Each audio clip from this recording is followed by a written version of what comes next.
ጀነራል ታደሰ ወረደ በምን ሁኔታ ላይ እንደሚገኙ መረጃዎች ደርሰውናል። በዝርዝር እናቀርባለን። ደማቅና ብሩህ ዘመን ለኢትዮጵያ። 100,000 ዜጎች ከደቡብ አፍሪካ ተመልሰዋል። የ11 ህፃናት አሰቃቂ ሞት።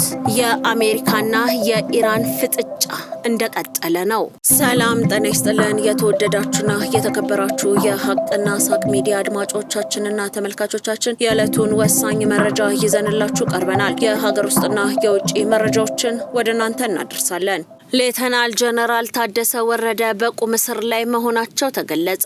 በኢትዮጵያ የአሜሪካ አምባሳደር ኤርቪን ማሲንጋ ወደ መቀለ መጓዛቸውን ተከትሎ ሌተናል ጀነራል ታደሰ ወረደ በምን ሁኔታ እንደሚገኙ ለማወቅ ተጨማሪ ጥረት ተደርጓል። ለመጀመሪያ ጊዜ ከቅርብ ቤተሰቦቻቸው ተጨባጭ መረጃ ማግኘት ተችሏል። በደህንነት ስጋት ስማቸው እንዳይገለጽ የጠየቁ ቅርብ ቤተሰባቸው ለቢቢሲ ትግርኛ እንደገለጹት አምባሳደር ማሲንጋ ከሌተናል ጀነራል ታደሰ ወረደ ጋር ለመገናኘት ቀጠሮ ይዘው ከአዲስ አበባ ወደ መቀለ ተጉዘዋል። በእርግጥም አምባሳደር ማሲንጋ ጀነራል ታደሰን ለማግኘት የሞከሩት አሁን ብቻ አይደለም፣ ከዚህ በፊትም ሞክረው አልተሳካላቸውም ያሉት የጀነራሉ የቅርብ ዘመድ ከዚህ ቀደም የተያዘው ቀጠሮ መሰረዙን ተናግረዋል። በዚህ ሳምንት ሮብ የተያዘው ቀጠሮ ሁለተኛ ሙከራ እንደነበረ ማክለዋል። የትናንትና ቀጠሮ ከተያዘ በኋላ ይገናኛሉ የሚል ተስፋ ነበረን። ቀጠሮውም ከቀኑ 5 ሰዓት ነበር። እሳቸው ቀጠሮ እንዳላቸው አምባሳደሩም መቀሌ እንደገቡ ያውቁ ነበር። ከዚያ ግን 4 ሰዓት ገደማ ለዋና የደህንነት ኃላፊ ስልክ ተደውሎ ትዕዛዝ ተላልፏልም ብለዋል። ይህንን መረጃ ለማረጋገጥ ከሰላምና ጸጥታና ደህንነት ቢሮ ማብራሪያ ለማግኘት የተደረገው ጥረት አልተሳካም። የሌተናል ጀነራል ታደሰና አምባሳደር ማሲንጋ ቀጠሮ 1 ሰዓት ያክል ሲቀረው ከቪአይፒ ጥበቃ ኃላፊ በተደወለ ስልክ ሁኔታው እንደተቀየረ የቢቢሲ ምንጭ ይናገራል። ምንም አይነት አጀባ አታደርጉም፣ ምንም አይነት እንቅስቃሴ አታካሂዱም፣ ተሽከርካሪዎችም አይንቀሳቀሱም፣ ይህንንም ለራሱ ለጀነራል ታደሰ አሳውቁት የሚል ትዕዛዝ እንደተሰጠ ገልጸዋል። በተጨማሪም ይህ ትዕዛዝ ከተላለፈ በኋላ ማንኛውም እንቅስቃሴ ብታደርጉ ሊያስቆማችሁ የሚችል ሌላ ኃይል አለ መባሉም ተነግሯል። ስለዚህ ምንም አይነት ችግር እንዳይፈጠር ማንኛውንም አይነት እንቅስቃሴ አታድርጉ የሚል ትዕዛዝ መተላለፉም ታክሏል። ይህ መመሪያ ለሌተናል ጀነራል ታደሰ ወረደ እንዲሁም ለአሽከርካሪዎቻቸው እና ረዳቶቻቸው እንዲነገርም ትዕዛዝ ተሰጥቷል። የጥበቃቸው ኃላፊ ይህንን ትዕዛዝ ለሌተናል ጀነራል ታደሰ ካሳወቃቻቸው በኋላ ጀነራሉ ትዕዛዙን እንዳልተቀበሉና እኔ ራሴ መኪና ነድቼ ሄዳለሁ ማለታቸውን ለማወቅ ተችሏል። ይህም በጥበቃ አባሎቻቸውና በቤተሰቦቻቸው ላይ ከፍተኛ ስጋት እንደፈጠረ ቢቢሲ ያነጋገራቸው ቅርብ ዘመድ ገልጸዋል። በተለይም ቤተሰቦቻቸው እባክተው ባለው ሁኔታ ምን ሊፈጠር እንደሚችል አታውቅም በማለት እንደመለሷቸውና እንዳሳሰባቸው ተናግረዋል። አምባሳደሩ ከሌተናል ጀነራል ታደሰ ጋር ለመገናኘት ተስፋ አድርገው እንደነበረ ጠቅሰው ሌተናል ጀነራል ታደሰ የቤተሰቦቻቸውን ምክር ተቀብለው ከቤት ሳይወጡ እንደቀሩ ተናግረዋል። ያለውን ሁኔታ ለአምባሳደር ማሲንጋ ደውለው እንዳስረዱም ተብራርቷል። ይህ የስልክ ውይይት 20 ደቂቃ እንደወሰደ ቢገልጹ የውይይቱ ይዘት ግን ምን እንደነበረ ለማወቅ አልተቻለም። ለጉዳዩ ቅርበት ያላቸው ምንጮች የክስተት አንድ ክልል ሲመሩ የነበሩ ጀነራል የመናገር መብታቸው፣ ሰዎችን የማግኘት መብታቸውና የመንቀሳቀስ መብታቸው በተግባር እንደታገደ ያሳያል ሲሉም ገልጸዋል። ቢወጡ ኖሮ ምን ያጋጥማቸው ነበር ሲሉም ጥያቄን ሰንዝረዋል። የተላለፈውን ትዕዛዝ በመጣስ የሌተናል ጀነራል የጥበቃ አባላት ብቻዎትን አንልኮትም አብረን እንሄዳለን ቢሏቸው ኖሮ ምን ሊፈጠር እንደሚችል እስካሁን ድረስ እንደሚያሳስባቸው ማክለዋል። አምባሳደር ማሲንጋ ከህወሓት ምክትል ሊቀመንበር አቶ አማኑኤል አሰፋን ጨምሮ ከሌሎች የክልሉ ባለስልጣኖች ጋር ስለ ፕሪቶሪያው ስምምነትና ስለ ተፈናቃዮች ሁኔታ ተወያይተው እንደተመለሱም ሪፖርቶች ያመለክታሉ። ሌተናል ጀነራል ታደሰ ወረደ በስልጣን ላይ ሳሉ እንደ ወታደራዊ ኃላፊ ብዙ የስራ ጫና ስለነበረባቸው ከዚህ ቀደምም ብዙ ጊዜ ወጥተው ይንቀሳቀሱ እንዳልነበረ ይነገራል። ነገር ግን ከረቡ በኋላ በቁም እስር ላይ እንዳሉ ነው የተሰማው ሲሉ የቅርብ ቤተሰቦቻቸው ተናግረዋል። ሚያዝያ 30 ቀን ከስልጣናቸው ተነስተው በህወሓት ሊቀመንበር ዶክተር ደብረጽዮን እንደተተኩ ከተገለጸ በኋላ ወደ ፕሬዝዳንቱ ጽህፈት ቤት ሄደው እንደማያውቁና ከክልል አስተዳደር ጋር ምንም ግንኙነት እንደሌላቸው ተገልጿል። ሆኖም ከመኖሪያ ቤታቸው አጠገብ ወዳለው የግል ቢሮአቸው እንደሚሄዱና አብዛኛውን ጊዜያቸውን ቤት ውስጥ መጽሐፍ በማንበብ እንደሚያሳልፉ የቢቢሲ ምንጮች ይናገራሉ። በዚህ ቢሮአቸው አንዳንድ ጊዜ ደግሞ የፕላኔት ሆቴል ሰዎችን ያገኙ እንደነበረም ተገልጿል። ሆኖም ይህ የሚሆነው በባለስልጣናቱ ፍቃድና በደህንነት ቁጥጥር ስር ነው የሚል ግምት እንዳላቸውም ተናግረዋል። በትግራይ ያለው ውጥረት የሚያሳስባቸው ወገኖች ሌተናል ጀነራል ታደሰን ለማግኘት እንደሚፈልጉ የጠቆሙት ምንጮቹ በእርግጥም እሳቸውን ያገኙ አካላት እንደነበሩም ተገልጿል።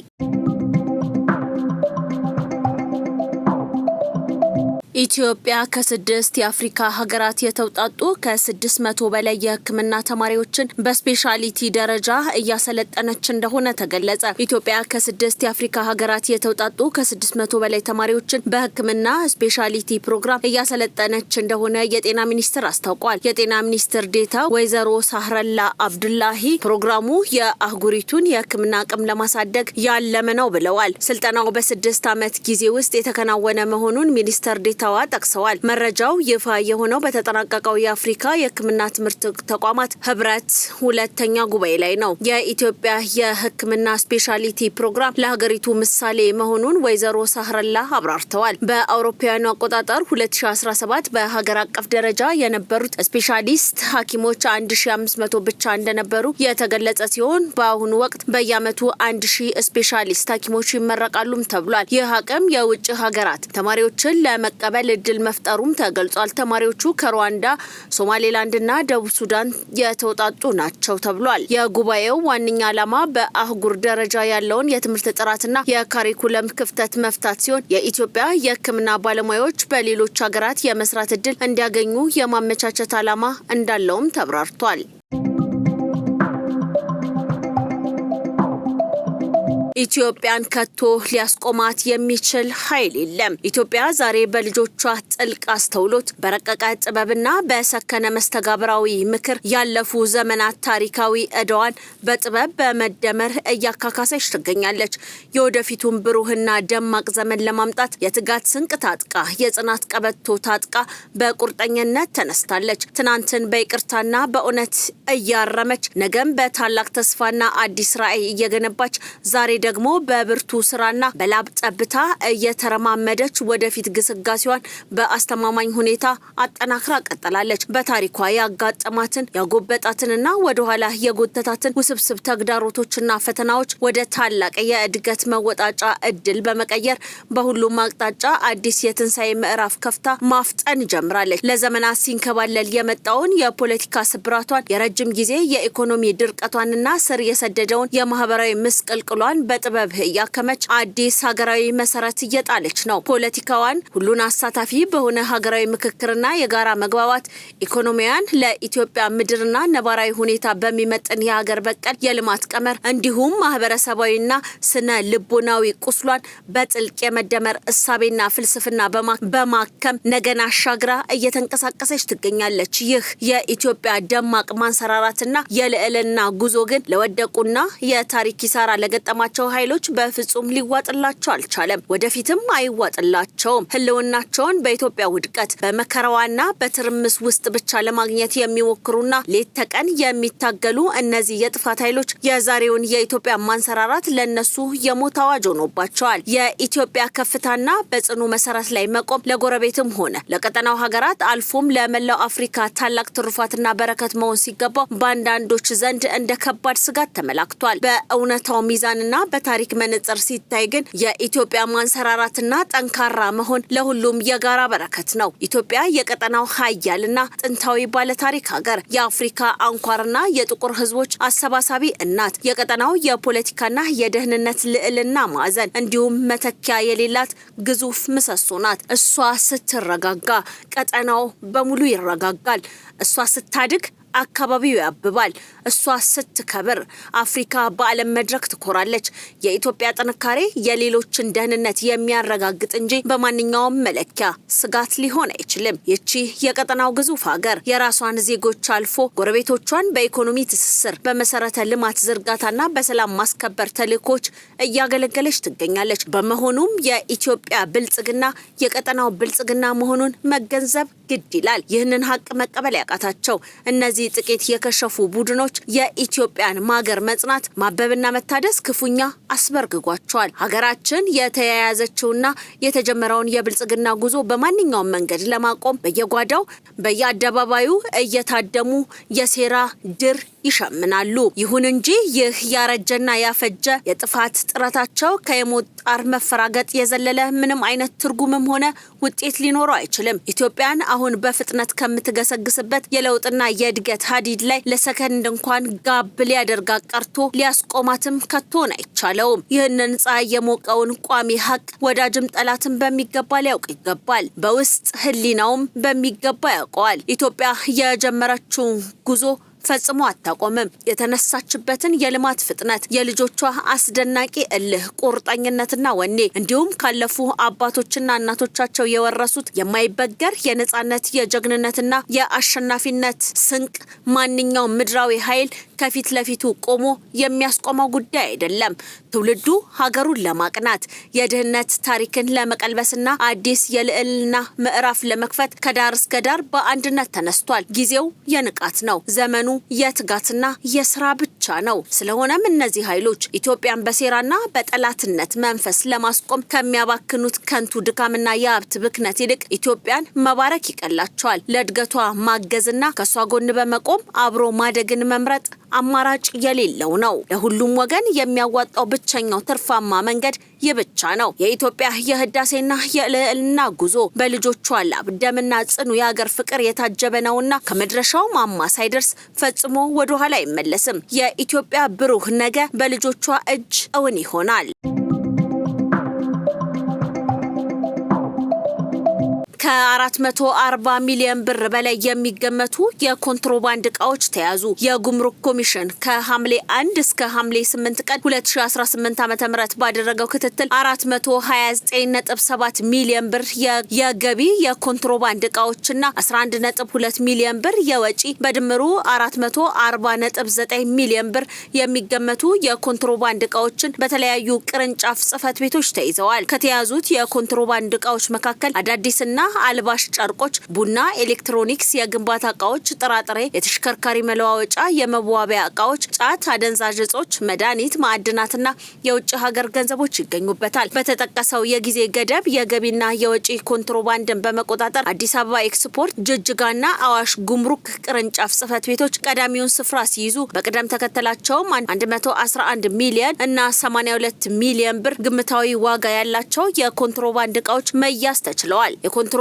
እቃዎቹ በጉምሩክ ኮሚሽን ሰራተኞች፣ በፌዴራል ፖሊስ፣ በክልል ፖሊስ አባላትና ህብረተሰቡ ባደረጉት የጋራ ጥረት በፍተሻ በጥቆማና በበረራ የተያዙ ሲሆኑ የኮንትሮባንድ እቃዎቹን ሲያዘዋውሩ የተገኙ 28 ተጠርጣሪዎችና 15 ተሽከርካሪዎችን በቁጥጥር ስር ማዋል ተችሏል። የጉምሩክ ኮሚሽን በዚህ የህግ ማስከበር ስራ ላይ ለተሳተፉ የኮሚሽኑ ሰራተኞችና አመራሮች፣ የክልልና የፌዴራል ፖሊስ አባላት እንዲሁም ለመላው ህዝብ ምስጋናውን አቅርቧል። የኮንትሮባንድና ህገወጥ ንግድ አፈጻጸም ስልቱ ተለዋዋጭ በመሆኑ ድርጊቱን ለመክታትና በአገር ኢኮኖሚ የሚያሳድረውን ተጽዕኖ ለመከላከል ጉምሩክ ኮሚሽን ብቻውን የሚያደርገው እንቅስቃሴ በቂ ባለመሆኑ ሁሉም ባለድርሻ አካላትና ህብረተሰቡ የበኩሉን ድርሻ እንዲወጣ የጉምሩክ ኮሚሽን ጥሪ አቅርቧል።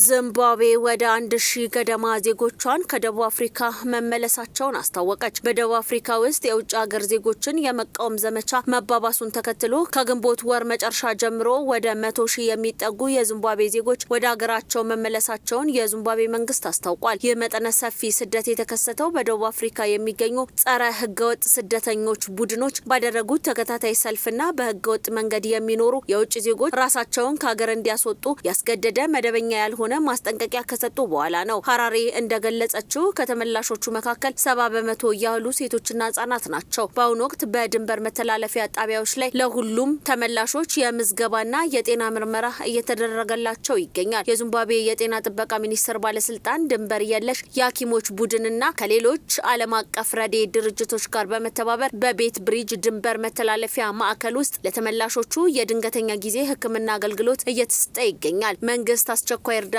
የሚሹ ዜጎች ቁጥጥር በከፍተኛ ሁኔታ እየጨመረ መምጣቱን ተከትሎ ተመላሾችን ወደ ሀገራቸው የማስገባትና ከማህበረሰቡ ጋር መልሶ የመቀላቀል ስራውን እያሰፋ መሆኑን ገልጿል። የመልሶ ማቋቋም ፕሮግራሙ የተለያዩ የመንግስት ሚኒስቴሮችን፣ የሲቪል ማህበረሰቦችን፣ ድርጅቶችንና የተባበሩት መንግስታት ድርጅት ኤጀንሲዎችን ያካተተ መሆኑን ባለስልጣናቱ ገልጸዋል። በአሁኑ ወቅት ወደ ሀገራቸው ለተመለሱ ቤተሰቦች የመጓጓዣ፣ የምግብ፣ የመጠለያ፣ የህክምና ክትትልና የትምህርት ተደራሽነት አገልግሎቶችን እያቀረቡ ይገኛል። ይገኛሉ። በደቡብ አፍሪካ ውስጥ ወደ 2 ሚሊዮን የሚጠጉ የዚምባብዌ ዜጎች እንደሚኖሩ የሚገመት ሲሆን የዚምባብዌ ባለስልጣናት ከነዚህ ውስጥ ከግማሽ በላይ የሚሆኑትን ከ1 ሚሊዮን በላይ ዜጎች ሀገሪቱን ለቀው ሊወጡ እንደሚችሉ እየተጠባበቁ መሆናቸውን አስታውቀዋል። በተጨማሪም በዚምባብዌ ድንበር በኩል አልፈው ወደ ሀገራቸው ለመመለስ በመጓዝ ላይ ለሚገኙ የማላዊና የዛምቢያ ዜጎች አስፈላጊውን ሰብአዊ ድጋፍ እያደረገች መሆኗን ገልጻለች።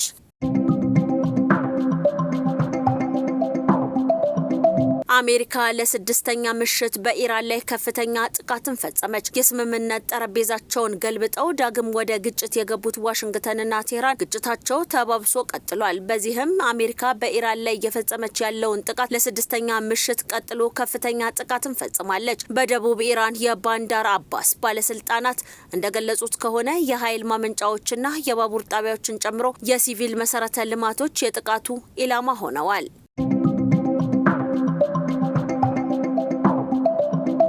በአልጄሪያ የህጻናት እንክብካቤ ማዕከል ላይ በደረሰ የእሳት ቃጠሎ 11 ሰዎች ህይወታቸው አለፈ። በአልጄሪያ ዋና ከተማ አልጀርስ በሚገኝ የህጻናት እንክብካቤ ማዕከል ውስጥ በደረሰ ከባድ የእሳት አደጋ ህጻናትን ጨምሮ 11 ሰዎች መሞታቸው ታውቋል። በአደጋው ሌሎች 19 ሰዎች ላይ ደግሞ የተለያየ መጠን ያለው ጉዳት ደርሷል። የሀገሪቱ የሲቪል ጥበቃ ባለስልጣን ባወጣው መግለጫ የሟቾችን ወይም የተጎጂዎችን እድሜ በዝርዝር ባይገልጽም ፕሬዚዳንት አብዱል ማጂድ ቲቦን በማህበራዊ መገናኛ ዘዴ ገጻቸው ባስተላለፉት መልእክት ከሟቾች መካከል ህጻናት እንደሚገኙበት አረጋግጠዋል። ፕሬዚዳንቱ በደረሰው አደጋ የተሰማቸውን ጥልቅ ሐዘን ገልጸው ክስተቱን አሳዛኝ ኪሳራ ሲሉ ጠርተውታል። የቃጠለው መንስኤ እስካሁን በይፋ ያልታወቀ ሲሆን ለአደጋው ምላሽ ለመስጠት 10 የእሳት አደጋ መኪኖችና 16 አምቡላንሶች በአልጀርስ ምስራቃዊ ክፍል በሚገኝ የሙሐመዲያ አካባቢ ወደሚገኝ ማዕከል ተሰማርተው እንደነበር ታውቋል። ቢቢሲ የፈረንሳዩን ኤኤፍፒ የዜና ወኪል ጠቅሶ እንደዘገበው በአካባቢው የሚኖር አንድ የዓይን እማኝ ስለ ሁኔታው ሲናገር ከሌሊቱ 9 ሰዓት ገደማ የእሳት አደጋ መኪኖች ሲደርሱና የህጻናቱን ጩኸት ስንሰማ የቻልነውን ሁሉ ለመርዳት ሞክረናል፣ ነገር ግን 11 ሰዎች ቀድመውኑ ህይወታቸው ማለፉን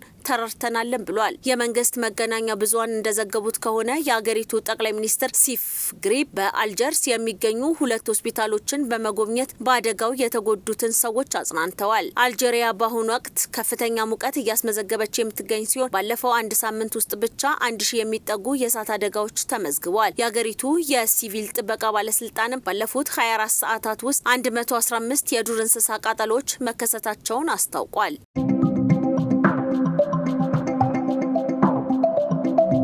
የተወደዳችሁና የተከበራችሁ የሀቅና ሳቅ ሚዲያ አድማጮቻችንና ተመልካቾቻችን የዕለቱ ወሳኝ መረጃ የዜና ዝግጅታችን የተከታተላችሁትን ይመስል ነበረ። ቀሪ ዝግጅቶቻችን እንደቀጠሉ ናቸው። መልካም ጊዜ ይሁንላችሁ።